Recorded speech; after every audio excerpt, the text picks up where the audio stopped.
Let's start with our stories now. The Center for African Democratic Affairs has indicated that the 2016 general election is likely to be marred by chaos and violence if care is not taken to address some issues currently threatening election operations in Ghana. In a recommendation letter, the center did mention and urge the Electoral Commission and security forces to work together to incorporate stringent security management for electoral processes into its existing core activities to steer the 2016 general election from violence.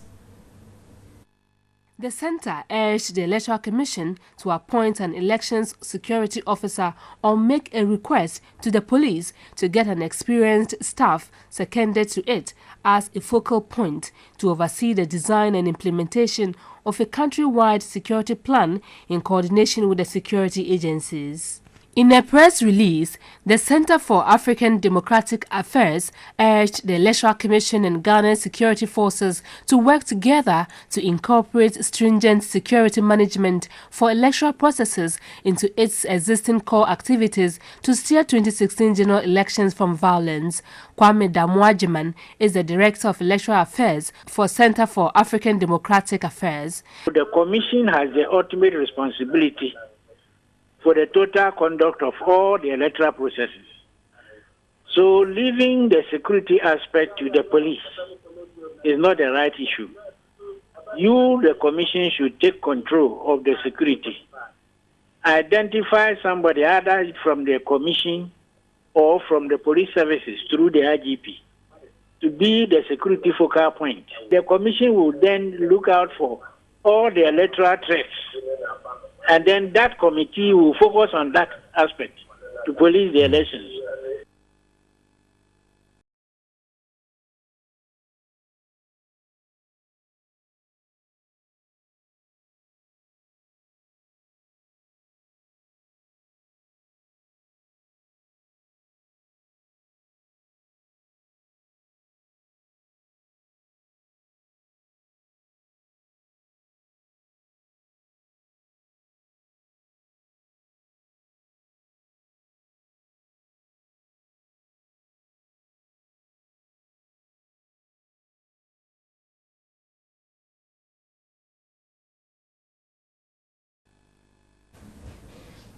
So watching Media Live, and let's move to the court where we have Godfred Tonam, my colleague, following the story regarding Dr. Ezenato Rawlings. Hello, Tonam. Good afternoon. What do you have for us this afternoon? Good afternoon, Wendy.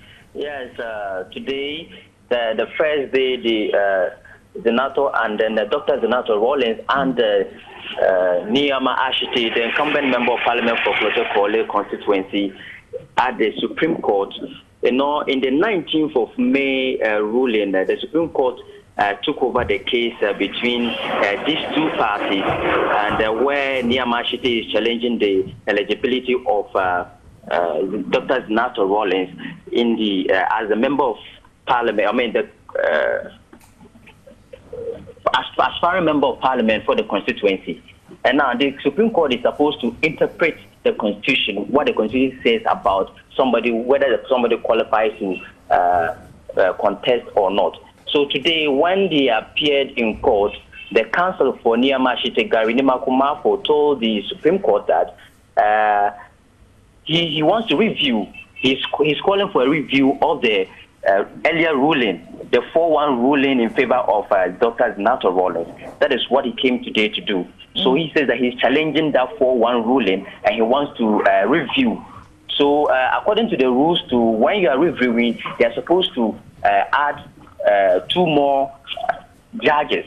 That is not less than 7 judges to sit on the case. So 2 more judges will be added to the 5 judges so that they review that particular case. So whatever the outcome is, they'll go ahead and with the proceedings. All right, well, thank you very much, Tonam, for that update. We move away from the court and look at other stories. And the youth leadership of the NPP has blamed President Mahama for the collapse of the manufacturing sector. At a news conference here in Accra, national youth organizer of the party, Sami Ewuku, called on the youth of Ghana to vote out the NDC. The youth leadership recalled the close down of the Commander factory 48 hours after reopening the factory and criticized the government for not introducing clear-cut policies on how the factory will run. Our hopes were once again dashed when a few days ago the famous Commander Sugar Factory, which was commissioned by President Mahama, had to be shut down barely 48 hours after operation. Indeed, as it turned out to be, what President Mahama commissioned amid all the pomp and pageantry was another NDC propaganda hub and not a sugar production hub.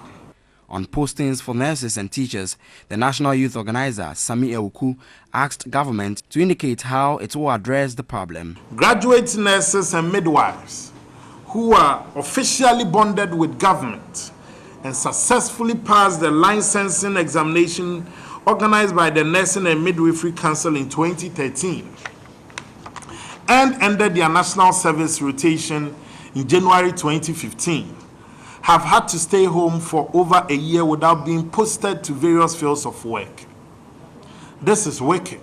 He described the price of police recruitment forms as exorbitant. We are very disappointed at the rather high price of 100 cedis, 1 million of the old cedis the Ghana Police Service sold the application forms. Instead of creating jobs for the youth, the state is now finding clever ways to extort and take the little money that the youth do not have. He asked the Ghanaian youth to vote out the Mahama-led government come November 7th. And a founding member of the NPP, Dr. Nyahotamaklo, says military recruits who were dismissed from the training school at Shire Hills in the Greater Accra region in December last year should never be readmitted. Speaking on Nusa 10 on Monday, Dr. Tamaklo, who has been part of military recruitments in the past, noted that accepting them will bring back the end to discipline in the military. The military service is a sacrifice, not an employment scheme for entitled youth. These dismissed youth, by their own statement, disobeyed a lawful command or a lawful order by a superior. And that is tantamount to mutiny in any modern military. And the ultimate punishment should have been death or can be death. The military leadership must be commended, weeding out potential bad nuts. The military itself or security services, these are disciplinary institutions that must be. Sadly, Ghana has no statistics. Surgeries are also not done in the country. Director of Institutional Care Division at the Ghana Health Service, Dr. Samuel Kaba, is confident the construction of the new hospitals with the needed facilities and auxiliary support services can cater for such conditions. The new Rich Hospital, which is being constructed, the renovation that went on in Kolebu Teaching Hospital, Tamale Teaching Hospital, Bolgatanga Hospital, Regional Hospital, Odua Hospital, they are all facilities that can take care of neurosurgical patients. So once we are building that, and then concurrently we are training the people, we have the hope that in future we should be able to address this issue. While future patients might benefit from this intervention, Doris, a brain aneurysm survivor, has started Brain Aneurysm Foundation Ghana to create awareness and assist persons suffering from the condition. Wendy Lai, TV3. So we're still focusing on health, but we look at health personnel, and Director General of the Ghana Health Service, Dr. Ebenezer Piadenchira, has called on community health nurses to call off their strike. In his statement, he did indicate that the community health nurses group executives have had the opportunity to discuss their concerns with the Ghana Health Service as well as the Ministry of Health at different times. The statement entreated the community health nurses group to have confidence in the Ghana Health Service and its quest to mutually resolve their concerns. The Ghana Health Service noted that the solutions are not a one-time decision, but a process involving multiple partners.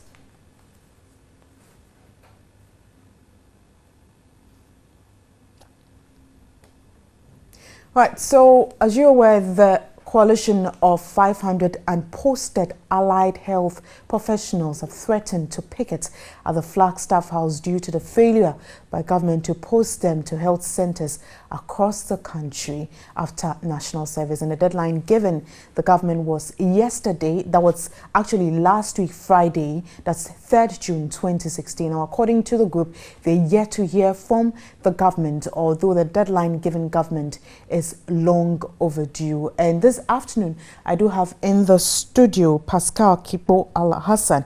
He is a leader for the Coalition of Unposted Allied Health Professionals, Kintampo College of Health and Wellbeing. Good afternoon. Good afternoon, and Wendy. Thanks for your time. A very good afternoon to your cherished viewers and also to our gallant members who are in this struggle together. Now, this is not the very first time that health personnel have graduated and have come up with such concerns, but looking at the duration, has it taken this long before? Not exactly, and that is where most of our concerns lies, because it is on record that the last time graduates from our school, that's College of Health and Wellbeing in Kintampo, were posted, it took just 3 weeks after national service, the mandatory national service, for them to be posted. But this time around, it's taking 10 months and even more. And even as we speak, we don't even know the way forward and what exactly is being done about it. Now, I just read a statement where the Director General of Ghana Health Service addressed one of the concerns and did indicate that such issues is not just a one-time decision, but it will involve a lot of other bodies to settle on such a concern. Now, when was the last time you interacted with all the major stakeholders involved? Thank you very much. In this case, our major stakeholder is the Ministry of Health, because it's the Ministry of Health that trained us. It is in the Ghana Health Service. We've made several follow-ups at the Ministry of Health, who are supposed to be responsible for our training and then posting. They are on record to have told us that the Ghana Health Service is a recruiting agency.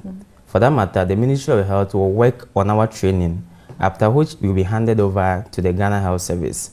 So Dr. Apia Dentra is the Director General of the Ghana Health Service and not the Director of the Ministry. So at this point in time, we are dealing with the Ministry, which is an upper body compared to the Ghana Health Service. And when was the last time you interacted with the Ministry? The PR, the Minister, when was the last time you had an interaction with them?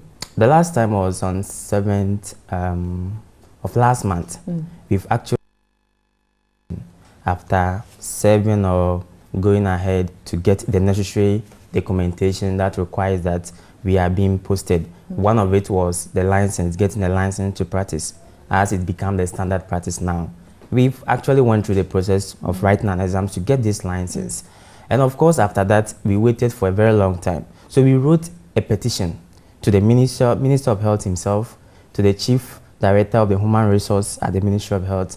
We even wrote a petition to the Ministry of Finance. Did you get a response? We are yet to get a response. And we even wrote a petition to the Parliamentary Select Committee on Health. And it is on record that we wrote all these petitions, but are yet to get a response for all these bodies that I have just mentioned. So what next? Since we have exhausted all means possible, the next thing is that any other means that is within the confines of the law, we are prepared to do it. Which is? Which is, as we did indicate in our earlier submission, and also before the deadline to government was given, we actually said that we are going to picket at the Flagstaff House. And that is just one of the series of actions we are going to be taking in order to ensure that our postings and clearance are effective. Have you taken a specific day you're going to embark on that activity? Of course, yes. But just as I mentioned earlier on, we didn't want issues to get this far before we get our postings. That has been clearly stated, but I did follow up by asking you that what next decision, and you're just giving me an example that one of them will be at the Flagstaff House, and I'm asking that when are you going to take that action? We have begun processes of doing that. We were supposed to do that yesterday, but we all know issues of permit from the police and all that. So we've begun that processes, and we are trying our best to cooperate with the police. So as I said, we don't intend to do anything outside the confines of the law. So you're waiting. And that is why, yes, we are in discussions with the police hierarchy in the Greater Accra region. And when we get the right response, we will go there. But let me be quick to add that we also wish that our recruiting agencies, that is the Ministry of Health for now, should give us a response in any form so as to indicate what exactly they are doing. And we even wish that it shouldn't get to the extent of we picketing at the Flagstaff House before the postings are released. So we believe that using your media, this message will be sent out to them so that by close of the day, they come out to tell us something concrete. All right. Well, thank you very much, Pascal Kipo Al-Hassan. He is the leader of a coalition of unposted allied health professionals, Kintampo College of Health and Wellbeing.